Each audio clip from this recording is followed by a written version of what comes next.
آج انشاءاللہ عزوجل 15ویں پارے کی ہم تفسیر سنیں گے۔ 15ویں پارے کا آغاز سورۃ بنی اسرائیل سے ہے۔ یہ سورۃ مبارکہ بھی مکی ہے۔ اس سورت کے آغاز میں اللہ عزوجل نے نبی کریم صلی اللہ علیہ وسلم کے واقعہ معراج کو بیان فرمایا اور فرمایا سبحان الذی اسریٰ بعبدہ، پاک ہے وہ ذات جو لے گئی اپنے بندے کو لیلا من المسجد الحرام الی المسجد الاقصی، رات کے کچھ حصے میں مسجد حرام سے مسجد اقصی تک۔ یہاں آغاز میں اللہ عز و جل نے فرمایا سبحان الذی، پاک ہے وہ ذات جو ہر عیب سے پاک ہے، کہ اگر کوئی اس واقعے پر اعتراض کرتا ہے تو وہ گویا کہ رب کی قدرت پر اعتراض کرتا ہے، اور اللہ عز و جل ہر عیب سے پاک ہے۔ پھر نبی کریم صلی اللہ علیہ وسلم کے لیے بعبدہ کا لفظ استعمال فرمایا، یعنی اپنے بندے کو، یہ نہیں کہا اپنے رسول کو، اپنے حبیب کو، اپنے نبی کو لے گئی۔ معلوم یہ ہوا کہ بندہ ہونا یہ بہت کمال کی بات ہے، اور بالخصوص جب آقا اپنے بندے کو کہے یہ میرا بندہ ہے، یہ اور زیادہ شرف کی بات ہوتی ہے۔ تو نبی کریم صلی اللہ علیہ وسلم کی ذات کے لیے عبد کا لفظ استعمال کرنا گویا کہ آپ کو جتنے بھی شرف اور مقام اور فضیلتیں حاصل ہیں وہ اپنی ذات کی وجہ سے حاصل ہیں۔ پھر واقعہ معراج کے دو حصے ہیں، ایک حصہ ہے مسجد حرام سے لے کر مسجد اقصی تک، یعنی مکہ سے فلسطین تک۔ یہ حصہ قرآن پاک سے ثابت ہے، اس کا انکار کرنے والا کافر ہے۔ اور دوسرا حصہ مسجد اقصی سے لامکان تک کا ہے، اگر کوئی اس کا انکار کرتا ہے تو وہ گمراہ ہے، اس کو کافر نہیں کہیں۔ فرمایا مسجد اقصی تک الذی بارکنا حولہ لنریہ من آیاتنا، اور وہ مسجد اقصی جس کے ارد گرد ہم نے برکت کو رکھا تاکہ ہم ان کو اپنی نشانیاں دکھائیں۔ یہاں پر بھی بڑی ایک اہم بات ہے، مسجد کے اندر فضیلت ہوتی ہے، مسجد کے اندر برکت ہوتی ہے، لیکن یہاں بیان فرمایا الذی بارکنا حولہ، ہم نے اس مسجد اقصی کے ارد گرد برکت کو رکھا ہے۔ اس کے کہنے کی وجہ یہ ہے کہ مسجد اقصی کے قریب ارد گرد بہت سارے انبیاء کرام علیہم السلام مدفون ہیں، ان کا مزار، تو لہذا جہاں اللہ عز و جل کے صالحین نیک بندے مدفون ہوتے ہیں گویا کہ وہ بھی برکت کی جگہ ہوتی ہے۔ اس لیے فرمایا الذی بارکنا حولہ لنریہ من آیاتنا، تاکہ آپ کو اپنی نشانیاں دکھائیں۔ آپ کو اللہ عز و جل نے اپنی نشانیاں دکھائیں، یعنی سدرۃ المنتہا کی سیر کروائی، لامکان کی سیر کروائی، اپنے دیدار سے مشرف فرمایا، جنت و دوزخ کی سیر کروائی، اور جنت اور دوزخ میں جنتیوں اور دوزخیوں کے احوال کو پر مطلع فرمایا۔ یعنی احادیث مبارکہ میں بہت سارے جنتیوں کا ذکر ہے کہ وہ جنت میں اس مقام پر ہیں، تو آپ نے پوچھا ہے جبریل یہ کیوں ہے، تو اس نے اس کے عمل کو بیان فرمایا۔ اسی طرح جہنم کے اندر بہت سارے عذابوں کو آپ نے ملاحظہ فرمایا، تو جبریل سے پوچھا ہے جبریل یہ عذاب ان کو کیوں ہو رہا ہے، تو جبریل نے ان کو بتایا کہ اس گناہ کی وجہ سے، اس جرم کی وجہ سے۔ تو اس کو فرمایا لنریہ من آیاتنا، تاکہ ہم ان کو اپنی نشانیاں دکھائیں۔ انہ هو السمیع البصیر، اور اللہ عز و جل سننے والا اور دیکھنے والا ہے۔ پھر فرمایا کہ ہم نے موسیٰ علیہ السلام کو کتاب عطا فرمائی، ان کو بنی اسرائیل کی طرف نبی بنا کر بھیجا، اور ہم نے نوح علیہ السلام کی ذریت کو باقی رکھا۔ اور اس کے بعد اللہ عز و جل نے اس بارے میں آگے چل کر فرمایا والدین کے اخلاق کو اور والدین کے احکامات کو، ان کے ساتھ کیسا برتاؤ کیا جائے، اس کا ذکر فرمایا۔ وَقَضَىٰ رَبُّكَ أَلَّا تَعْبُدُوا إِلَّا إِيَّاهُ، اور ہم نے آپ کے لیے یہ فیصلہ کر دیا ہے کہ اللہ کے سوا کوئی کسی کی عبادت نہ کرے۔ اللہ وحدہ لا شریک کی عبادت کی جائے، اس کے علاوہ جس کی بھی عبادت کی جائے گی یہ اسلام میں جائز نہیں ہے اور یہ شرک ہے۔ فرمایا ایسے گناہ سے پرہیز کرو۔ اور اس کے بعد یعنی اپنی خاص عبادت کرنے کے ساتھ ساتھ جو حکم ارشاد فرمایا وبالوالدین احسانا، اور والدین کے ساتھ حسن سلوک کرو۔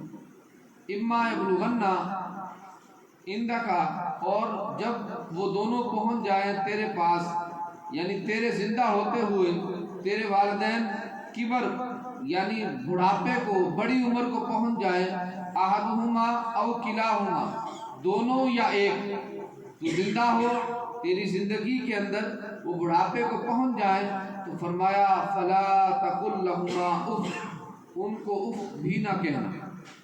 اف کا مطلب یہ لیا جاتا ہے ایسی بات جس سے ناراضگی ہو، ایسی بات جس سے ان کا دل دکھے، تو فرمایا ایسی بات نہ کرو۔ اف یہ ہر زبان میں ہے، جس زبان میں جو تکلیف کے کلمات ہیں ان سب کو ادا کرنا والدین کے لیے یہ حرام ہے۔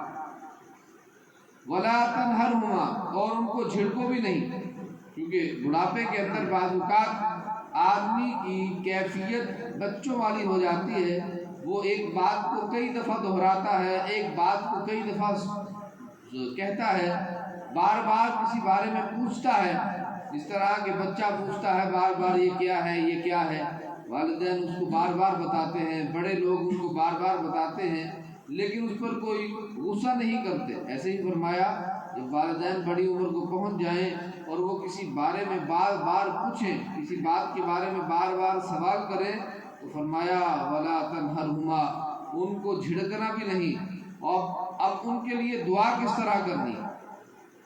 فرمایا وقل لہما قولا کریما، ان کے لیے ایسی بات کہو جو عزت والی ہے، یعنی اچھی بات، نرم انداز میں بات ہے۔ پھر ان کے لیے دعا کرنے کا ایک جامع کلمہ سکھایا۔ قرآن پاک بیان فرماتا ہے اے لوگو جب تم اپنے والدین کے لیے دعا کرو تو اس طرح کرو، وقل، اور آپ ان کو فرما دیجئے رب ارحمہما کما ربیانی صغیرا، اے میرے رب ان دونوں پر ایسا رحم فرما جیسا انہوں نے بچپن میں مجھ پر کیا۔ والدین بچپن پر کیسا رحم کرتے ہیں کہ اس کو رونے نہیں دیتے، اس کے رونے تکلیف والی چیز کو فوراً دور کر دیتے ہیں۔ اس کو کسی بھی طرح کی کوئی آزمائش ہو تو والدین اپنی نیند قربان کر کے، اپنا مال قربان کر کے، اپنی جان قربان کر کے اس بچے کی اس تکلیف کو دور کرتے ہیں۔ تو فرمایا اسی طرح تم رب سے دعا کرو کہ اے ہمارے رب ہمارے والدین پر ایسا رحم فرما جیسا بچپن میں انہوں نے ہمارے ساتھ کیا، یعنی جس طرح یہ بچپن میں ہمیں تکلیف دینا پسند نہیں کرتے تھے، تو اے رب ان کو بھی کسی بھی طرح کی کوئی آزمائش نہ فرما، نہ قبر کے اندر، نہ دنیا کے اندر، نہ حشر کے اندر۔ تو والدین کے لیے بہترین یہاں تربیت فرمائی گئی، والدین کے لیے ایک بہت اچھے انداز میں ان کے ساتھ حسن سلوک کرنے کا طریقہ ارشاد فرمایا گیا، اور جامع ترین دعا یہاں سکھائی۔ اس کے بعد اللہ عز و جل ارشاد فرماتا ہے وَلَا تَقْتُلُوا أَوْلَادَكُمْ خَشْيَةَ إِمْلَاقٍ، غربت اور افلاس کے خوف سے اپنی اولادوں کو قتل نہ کرو۔ اپنی اولاد کو اس وجہ سے مار دینا کہ یہ کہاں سے کھائے گا، یہ کیسے پلیں گے، ان کا گزارا کیسے ہوگا۔ تو فرمایا اپنی اولادوں کو املاق، غربت، افلاس، بھوک کے خوف سے مار نہ دو۔ کیوں؟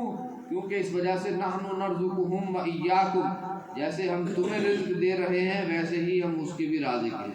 تو جو شخص، جو بچہ پیدا ہوتا ہے وہ اپنا رزق اپنا ساتھ لے کر آتا ہے، اس لیے کہا جاتا ہے کہ بچوں کی اچھی پرورش کرنی چاہیے، کیونکہ پل تو جانوروں کے بچے بھی جاتے ہیں۔ پلنے کا حکم نہیں ہے کہ بچوں کو پالتے رہو، کیونکہ بچوں کو پالنا اور جانور کے بچوں کو پالنا یہ برابر۔ انسان کے بچے میں فرق کیا ہے؟ انسان کے بچے میں فرق ہے تربیت، اس کو حسن اخلاق سکھانا، اس کو اچھے انداز میں تربیت کرنا۔ بقیہ رزق کے معاملات نہ ہم اپنے رزق کے ذمہ دار ہیں نہ اس بچے کے رزق کے ذمہ دار ہیں۔ ہم سب کے رزق کا ذمہ اللہ عز و جل نے اپنے ذمہ کرم پر لیا ہے۔ جس طرح ہمارے رزق کے ذمہ دار ہمارا رب ہے، ایسے ہی ہمارے بچوں کا رزق کا ذمہ دار بھی ہمارا رب ہے۔ تو لہذا فرمایا کہ اس کو اولاد کو خوف غربت کی وجہ سے ان کو ہلاک نہ کر۔ پھر ایک بہت کبیرہ گناہ زنا، اس کی ممانعت اور حرمت کو بیان فرمایا وَلَا تَقْرَبُوا الزِّنَا إِنَّهُ كَانَ فَاحِشًا، زنا کے قریب بھی نہ جاؤ کیونکہ وہ بہت بڑی بے حیائی ہے اور برا ترین راستہ۔ پھر فرمایا کہ کسی بھی جان کو ناحق قتل نہ کرو، ہاں اگر کسی وجہ سے الا بالحق، کسی وجہ سے اس کو قتل کرنا جائز ہو جائے تو پھر قتل کیا جا سکتا ہے۔ جس طرح کہ قصاص کے طور پر کوئی کسی کو قتل کر دے تو قصاص اور بدلے میں اس کو قتل کیا جا سکتا ہے۔ اسی طرح اگر شادی شدہ شخص زنا کرتا ہوا پکڑا جائے تو گواہی قائم ہونے کے بعد رجم کی صورت میں اس کو قتل کیا جاتا ہے۔ اور فرمایا کہ جو مظلوم کے طور پر قتل کیا جائے تو اس کو ضرور اس کا بدلہ دیا جائے گا۔ اور پھر جس کو قتل کرنا جائز ہو جائے، مثال کے طور پر قصاص کے طور پر قاضی نے فیصلہ کر دیا کہ اس کو قتل کر دیا جائے تو فرمایا فلا یسرف فی القتل، قتل میں بھی حد سے نہ بڑھو، قتل میں بھی حد سے نہ بڑھو، یعنی ان کو بیجا تکلیف نہ دو، جس طرح اس کے ہاتھ پاؤں کو کاٹ دینا، اس کے اعضاء کو کاٹ دینا، پھر آہستہ آہستہ اس کو مارنا۔ یہ قتل اگرچہ اس کے لیے جائز تھا لیکن اس کے اندر بھی حد سے بڑھنا ہے، اس سے بھی منع فرمایا۔ یعنی کسی وجہ سے اگر کسی کی جان لینا اسلام میں مطلوب ہو، یعنی قصاص کے طور پر، تو فرمایا اس کے اندر بھی احسن طریقہ اختیار کرو اور حد سے نہ بڑھو، انہ کان منصورا۔ اور پھر مال یتیم کی حرمت اور اس کے قریب جانے سے منع فرمایا کہ ولا تقربوا مال الیتیم، یتیم کے مال کے ساتھ قریب نہ جاؤ۔ ہاں یہ ہے کہ جو اچھا طریقہ ہے اس کے ذریعے جا سکتے، یعنی یتیم شخص ہو، بچہ ہو، تو اس کے مال سے اس کی پرورش کی جا سکتی ہے، اس کے خرچ میں، اس کے رہن سہن میں جو رقم خرچ ہو تو وہ اس کے مال سے لی جا سکتی ہے عرف کے مطابق۔ اور پھر اہم ایک معاملہ جو معاشرت میں ہمارے عام طور پر پیش آتا ہے وہ ہے ایک دوسرے کے ساتھ وعدہ کرنا۔ ہم بعض اوقات وعدہ کرتے ہیں تو فرمایا اگر کوئی شخص کسی کے ساتھ وعدہ کر دے وَأَوْفُوا بِالْعَهْدِ، تو عہد وعدے کو پورا کرو، کیونکہ ان العہد کان مسئولا، وعدہ ایسی چیز ہے کہ قیامت کے دن اس کے بارے میں پوچھا جائے، اس کے بارے میں سوال کیا جائے، تو لہذا وعدہ پورا کرو۔ وعدہ خلافی کرنا یہ اسلام میں سے نہیں ہے، مسلمان کا شعار نہیں ہے کہ وہ وعدہ کی خلاف ورزی کرے۔ اللہ تبارک و تعالی ہم سب کو عمل کی توفیق دے۔